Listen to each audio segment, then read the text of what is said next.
Welcome to are voice. నేను మీ వాత్సల్య. 2024 సార్వత్రిక ఎన్నికల ఫలితాల తర్వాత కేంద్రంలో సంకీర్ణ ప్రభుత్వం ఏర్పాటైంది. అదే సమయంలో ప్రతి సంవత్సరం రాష్ట్రీయ స్వయం సేవక్ సంఘ్ నిర్వహించే ట్రైనింగ్ క్యాంపు ముగింపు సందర్భంగా సర్ సంఘ్ చాలక్ మోహన్ భగవత్ గారు చేసిన ఉపన్యాసం దేశంలో ప్రస్తుతం రాజకీయాల పట్ల అందరినీ ఆలోచింపజేసింది. ఎన్నికల ఫలితాల తర్వాత ప్రమాణ స్వీకారానికి ముందు జాతీయవాద పత్రిక ఆర్గనైజర్ వీక్లీలో రతన్ శారదా గారు రాసుకొచ్చిన వివరాలు ఎన్నికల ఫలితాలు అందుకు బీజేపీ అనుసరించిన ఎన్నికల ప్రణాళికను తార్కికంగా విమర్శించింది. అయితే ఈ పరిణామాలను ఆధారంగా చేసుకున్న మీడియాలో రకరకాలుగా జరుగుతున్న చర్చ అందరిలో ఏం జరుగుతుందనే ఉత్సుకతను పెంచింది. మోహన్ భగవత్ గారు చేసిన ఉపన్యాసంలో కబీర్ పంక్తులను ఉదహరిస్తూ సేవ చేసేవారు ఎప్పుడూ ఎలాంటి బంధనాలు లేకుండా చేయాలని, నేనే సేవ చేస్తున్నా అనే భావంతో సేవ చేస్తే సేవకుడిని అని చెప్పుకునే అధికారాన్ని కోల్పోతారని గుర్తు చేశారు. ఈ వ్యాఖ్యలు ప్రజా జీవితంలో ఉన్న వారికి అందరికీ వర్తిస్తుందని, ముఖ్యంగా రాజకీయాల ద్వారా సేవ చేస్తున్న వారికి ఇది హితవచనం అని, కానీ సేవ ముసుగులో అధికారం చేస్తున్న వారికి మాత్రం ఇది ఒక హెచ్చరిక అని తెలిపారు. అయితే ఈ వ్యాఖ్యలు కేవలం కేంద్రంలోని బీజేపీని ఉద్దేశించి చేసినట్లు విశ్లేషణ చేస్తున్న విశ్లేషకుల్లో కొంత విఘ్నత లోపించినట్టు కనిపిస్తుంది. కానీ మోహన్ భగవత్ గారు చేసిన ఇతర ముఖ్యమైన అంశాలపై, సమాజంలో తగ్గుతున్న విలువల పట్ల వారి ఆవేదనను ఈ విశ్లేషకులు అంతగా పట్టించుకున్నట్లు కనిపించడం లేదు. ఆర్గనైజర్లో వచ్చిన వ్యాసం, అతి విశ్వాసం, క్షేత్రస్థాయిలో వాస్తవాలను విస్మరించడం వల్లే కేంద్రంలోని బీజేపీ ప్రభుత్వానికి ఈ గడ్డు పరిస్థితులు ఎదురయ్యాయని వ్యాఖ్యానించింది. అయితే ఈ వ్యాఖ్యల దృష్ట్యా సంఘ్కి బీజేపీకి మధ్య అంతరం పెరిగిందన్న ప్రచారం జోరుగా సాగుతోంది. కానీ ఆర్ఎస్ఎస్ అధినేత ఆర్గనైజర్ వ్యాఖ్యల అంతరార్థం ఏంటి? రాజకీయాల పట్ల ముఖ్యంగా బీజేపీనే లక్ష్యంగా చేసుకుందా అనే విశ్లేషణ ఇప్పుడు చూద్దాం. అబ్ కీ బార్ 400 పార్ అనే నినాదం 2024 సార్వత్రిక ఎన్నికల్లో బీజేపీ నినాదం.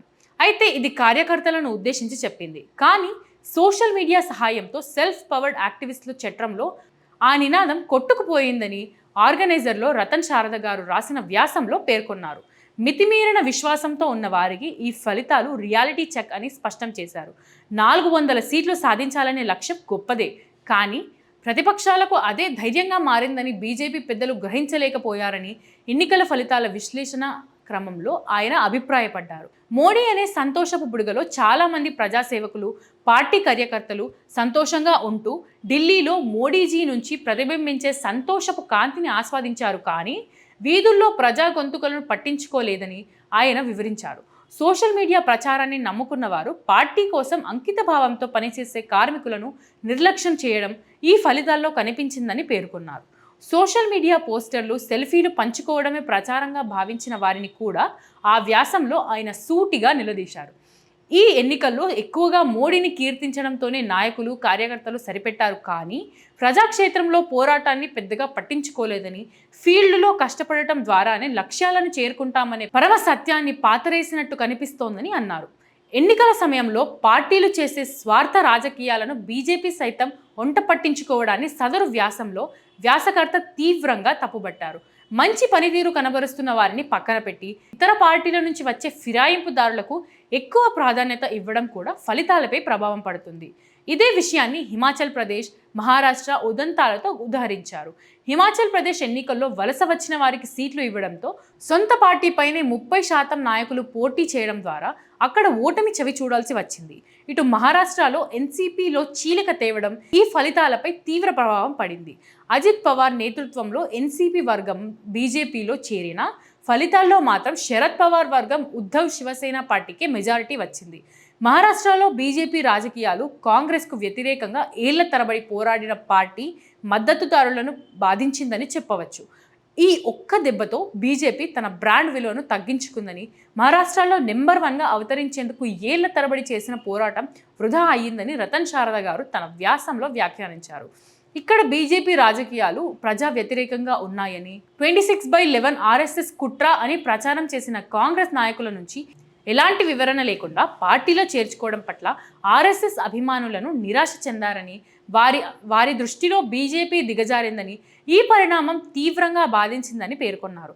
ఆర్ఎస్ఎస్ అనేది బీజేపీకి క్షేత్రశక్తి కాదని, ప్రపంచంలోని అతిపెద్ద పార్టీ అయిన బీజేపీకి సొంత కార్యకర్తలు ఉన్నారని, ఈ ఎన్నికల్లో ఆర్ఎస్ఎస్ సేవకులు బీజేపీ తరఫున పనిచేయలేదని తన వ్యాసంలో శారదాజీ వెల్లడించారు.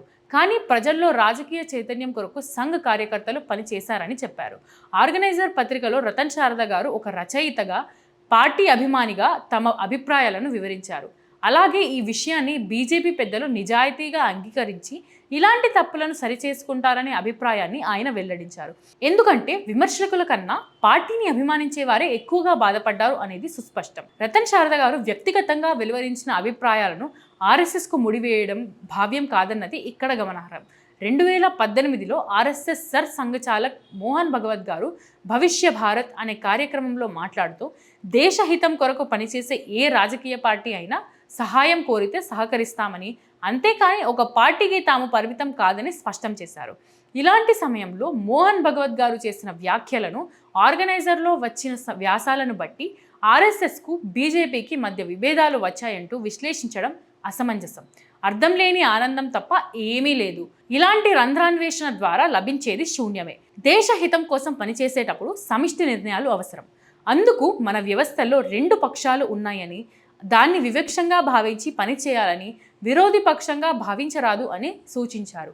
ఎన్నికలు అంటే పోటీయే కానీ యుద్ధం కాదని అన్నారు. ఎన్నికల వాతావరణం నుంచి బయటకు వచ్చి దేశ సమస్యలపై దృష్టి సారించాలని మోహన్ భగవత్ గారు సూచించారు. ఈ ఎన్నికల్లో ఎలాంటి కారణం లేకుండా ఆర్ఎస్ఎస్ను సైతం లాగారని, టెక్నాలజీ ఉపయోగించి తప్పుడు ప్రచారం చేశారని ఆవేదన వ్యక్తం చేశారు. దీనిపై మీరేమనుకుంటున్నారు? మీ ఒపీనియన్స్ని కామెంట్ చేయండి, వీడియోని లైక్ చేయండి, ఆర్ వాయిస్ని సబ్స్క్రైబ్ చేయండి, అందరితో షేర్ చేయండి.